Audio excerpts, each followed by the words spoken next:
기독교 강요 제2권 제8장 10계명 중 17절에서 21절까지 제2계명에 대해서 읽어보도록 하겠습니다. 너를 위하여 새긴 우상을 만들지 말고 또 위로 하늘에 있는 것이나 아래로 땅에 있는 것이나 땅 아래 물속에 있는 것에 어떤 형상도 만들지 말며 그것들에게 절하지 말며 그것들을 섬기지 말라. 출애굽기 20장 4절 5절 말씀. 17절 하나님을 형상으로 묘사하는 행위의 그릇됨. 앞의 계명에서 하나님께서는 자신이 한 분이신 하나님이시요 또한 자기 이외에는 다른 신들을 상상하거나 지녀서도 안 된다는 것을 선언하셨다. 그런데 이제는 우리가 감히 육신적인 것을 그에게 드리는 일이 없도록 하시기 위하여 그가 어떠한 하나님이시며 과연 그에게 어떠한 예배를 드려야 하는가를 좀 더 확실하게 선언하신다. 그렇다면 이 계명의 목적은 바로 그에게 드릴 정당한 예배가 미신적인 예식들로 더럽혀지는 것을 하나님께서 원하지 않으신다는 것을 가르치는 데에 있는 것이다.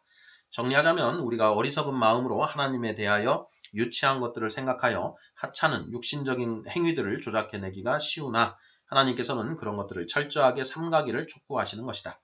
그리고 그 다음 우리로 하여금 하나님께 드려야 할 정당한 예배, 즉 하나님 자신이 세우신 신령한 예배를 따르도록 만드신다. 그리고 더 나아가서 겉으로 행하는 우상 숭배야말로 범죄 중에서도 가장 심각한 범죄임을 지적하고 계신 것이다. 이 계명은 두 부분으로 이루어져 있다. 그 첫째 부분은 사람이 파악할 수조차 없으신 하나님을 감히 우리의 지각에 속하는 것으로 만들거나 혹은 그를 어떠한 형상으로 묘사하는 무엄한 짓을 제재하는 것이다. 그리고 둘째 부분은 어떠한 형상들이든 간에 신앙이라는 이름으로 그것들을 예배하는 행위를 금지하는 것이다. 하나님은 여기서 불경스럽고 미신적인 사람들이 습관적으로 그를 묘사하는 데 쓰는 형상들을 모두 간략하게 열거하고 있다. 하늘에 있는 것들이란 곧 해와 달과 별 등의 광명체들과 새들을 신명기 4장에서는 이와 관련하여 그가 새와 별들을 언급하시는데 이런 것들을 가리킨다. 일부 분별 없는 사람들이 이 표현을 천사들에게 적용시키는 것을 보지 못했다면 나도 굳이 이 사실을 언급하지 않았을 것이다. 그러므로 나머지 부분들에 대해서는 그냥 지나가기로 한다. 그것들이 너무도 자명하기 때문이다. 제1권에서 이미 충분히 분명하게 지적한 바와 같이 사람이 꾸며내는 하나님에 대한 눈에 보이는 형상들은 모두가 하나님의 본성과 정반대되는 것이다. 그러므로 우상이 나타나는 순간 참된 신앙은 부패하여 타락하고 마는 것이다. 18절 제2계명에 덧붙여진 경고의 말씀. 이 계명에 덧붙여져 있는 경고의 말씀은 우리의 나태함을 흔들어 깨우는 데에 적지 않은 도움이 된다. 하나님은 다음과 같이 위협하신다. 내 하나님 여호와는 질투하는 혹은 권능에 하나님을 지칭하는 이 이름은 권능을 뜻하는 단어에서 파생되었기 때문이다. 질투하는 즉 혹은 권능의 하나님인 즉 나를 미워하는 자의 죄를 갚되 아버지로부터 아들에게로 3, 4대까지 이르게 하거니와 나를 사랑하고 내 계명을 지키는 자에게는 1000대까지 은혜를 베푸느니라. 하나님께서는 우리가 굳게 붙들어야 할 분이 오직 하나님 한 분뿐이시라는 뜻으로 이 말씀을 하신다.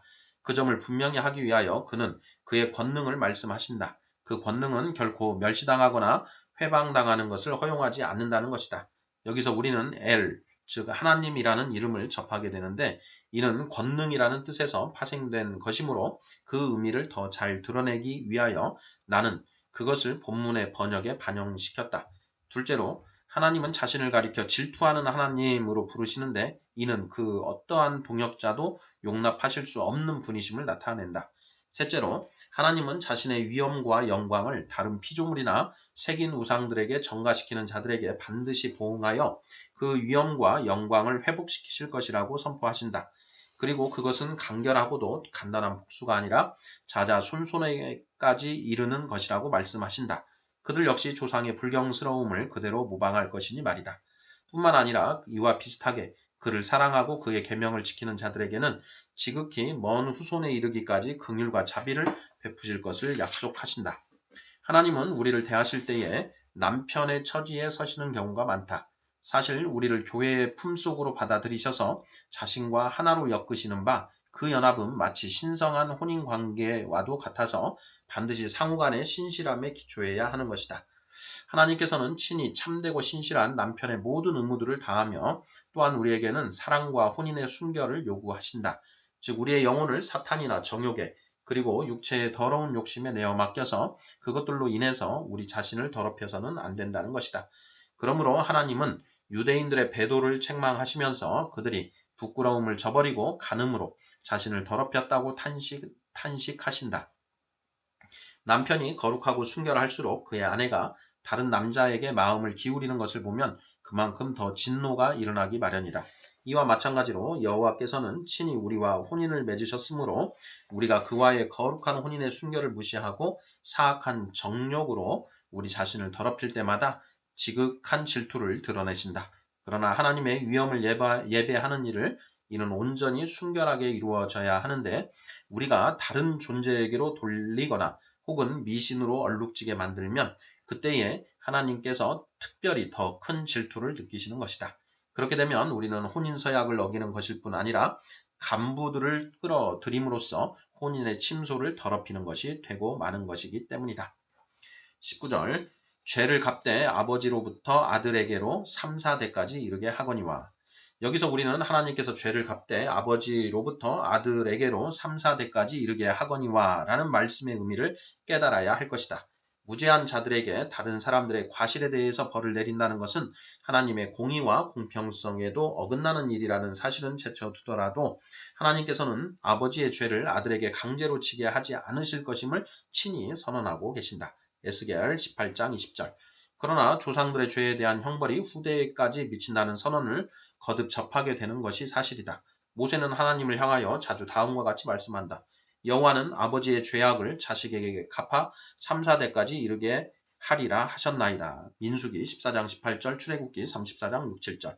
이와 비슷하게 예레미야도 주는 은혜를 천만인에게 베푸시며 아버지의 죄악을 그 후손의 품에 갚으시오니라고 말씀하고 있다. 예레미야 32장 18절. 어떤 이들은 이러한 난제를 해결하려고 궁리한 끝에 이것은 오로지 이 땅에서 받는 형벌로만 이해해야 한다고 생각한다. 그들은 주장하기를 자녀들이 부모의 범죄에 대한 책임을 지는 것이 부당하지 않다고 한다. 왜냐하면 그런 형벌들이 가해지는 것이 그들의 구원을 이루기 위한 것일 때가 많기 때문이라는 것이다.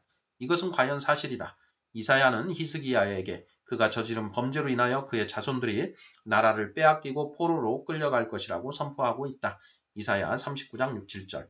아브라함에게 해를 입힌 것 때문에 바로와 아비멜렉의 가문이 재앙을 받기도 했다. 창세기 12장 17절, 20장 3절, 18절 등. 그러나 문제 해결을 위해 이런 논지를 제시한다는 것은 참된 해석을 제시하는 것이 아니고 오히려 문제를 회피하는 것이다. 여기서는 물론 기타 유사한 본문들에서도 하나님께서는 현세의 삶에 국한된 것보다 더 무거운 형벌을 선언하고 계시기 때문이다. 그러므로 우리는 여호와의 의로우신 저주가 너무 위중하여 악인의 머리뿐 아니라 그의 가문 전체에 임하는 것으로 해석해야 할 것이다. 저주가 임하는 곳에서는 그 아버지가 하나님의 영을 빼앗겨 지극히 부끄러운 생활을 하는 것이나 아니면 그 아들이 그 아버지의 죄로 인하여 주께로부터 버림을 받아 그와 똑같이 멸망의 길을 걷는 것 이외에 무엇을 기대할 수 있겠는가? 그리고 그 가증스러운 사람들의 저주받은 자식들인 손자와 증손자도 똑같은 길을 걷지 않겠는가? 20절 후손에게 형벌이 미친다는 위협의 참된 의미. 우선 그런 보응이 과연 하나님의 공의에 부합되지 않는 것인지를 살펴보자. 하나님께서 그의 은혜 속에 있을 가치가 없다고 여기시는 사람들의 본성 전체가 정죄 가운데 있다면 그들에게는 멸망이 예비되어 있는 것이 분명하다. 그러나 그들은 자기들의 불의 때문에 멸망하는 것이지 하나님 편에서의 부당한 미움 때문에 멸망하는 것이 아닌 것이다. 그 사람들이 어째서 다른 사람들처럼 하나님의 은혜로 말미암아 도움을 받아 구원에 이르게 되지 않느냐는 식으로 따지는 것은 전혀 근거가 없다. 악인과 불경스러운 자들이 자기들의 범죄 때문에 형벌을 받아 여러 세대 동안 그 가문이 하나님의 은혜를 받지 못한 것이므로 이처럼 완전히 공의로운 보응에 대해서 과연 누가 하나님을 비난할 수 있단 말인가. 그러나 반면에 여호와께서는 아버지의 죄에 대한 형벌이 자식에게 전가되지 않을 것임을 선포하신다. 여기서 논의되고 있는 것이 과연 무엇인지를 보아야 한다. 이스라엘 자손들은 오랜 동안 끈질기게 온갖 불행을 당하는 동안 아버지가 신포도를 먹었으므로 그의 아들의 이가 시다하는 속담을 둘러대기 시작했다. 이는 곧 자기들은 의롭고 무죄한데 조상들이 죄를 범하여 그 때문에 자기들이 억울하게 형벌을, 그것도 정당하게 절제된 형벌보다는 오히려 무자비하게 쏟아지는 하나님의 진노를 당하게 되었다는 것이다. 그러나 선지자는 그런 것이 아니라고 선언한다. 그들이 자기 자신들의 잘못에 대해서 징벌을 받기 때문이라는 것이다. 사악한 아버지가 받을 형벌을 의로운 아들에게 지우는 것은 하나님의 공의에도 어긋나며 여기 나타나 있는 위협도 그런 것을 시사하는 것이 아니다. 본문이 말씀하는 형벌이 하나님께서 그의 은혜를 그의 진리의 빛과 기타 구원에 이르게 하는 도움을 사악한 자들의 자손에게서 물리시는 데에서 그 자손들이 하나님께 버림받아 어두운 상태에서 그 조상들의 발자취를 그대로 따라가는 데에서 이루어지는 것이라면 그들이 그 조상들의 악행들 때문에 하나님의 저주를 받은 것이다. 그러나 그들이 또한 세상의 온갖 비참한 일들을 당하고 결국 마지막에 영원한 멸망에 빠지게 된다는 사실은 다른 사람의 죄가 아니라 자기들 자신의 사악함에 대한 하나님의 의로우신 심판으로 말미암아 가해지는 형벌인 것이다. 21절 천대까지 은혜를 베푸느니라. 반대로 하나님께서 긍휼을 천대까지 베푸시겠다는 약속도 주신다. 이러한 약속은 성경에 자주 나타나며 내가 너와 내 후손의 하나님이 되리라고 하신 교회에게 주신 엄숙한 언약 속에도 포함되었다. 신명기 5장 10절, 예레미야 32장 18절, 창세기 17장 7절. 이에 대해서 솔로몬은 온전하게 행하는 자가 의인이라 그의 후손에게 복이 있느니라고 말씀하고 있다. 잠언 20장 7절. 이것은 그들이 거룩하게 양육받았기 때문이기도 하지만 물론 이것도 적지 않게 중요한 것이지만 하나님의 은혜가 경건한 자들의 가문에 영원토록 거하리라는 언약에 약속된 축복 때문인 것이다. 이것은 신자들에게는 특별한 위로요, 악한 자들에게는 크나큰 두려움이 되는 것이다.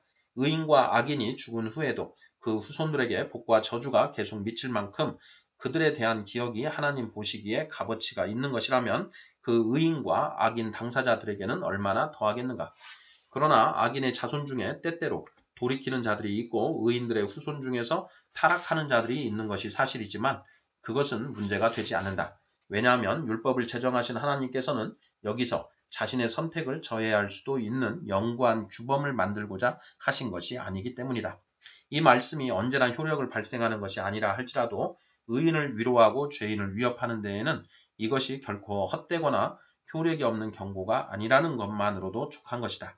많은 악인들이 세상의 삶이 끝나기까지 형벌을 받지 않고 지낸다 할지라도 몇몇 악인들에게 이 세상의 형벌이 가해지는 것만으로도 하나님께서 죄에 대하여 진노하시며 따라서 언젠가는 모든 죄인들에게 심판이 임할 것이라는 증언이 되는 것이다.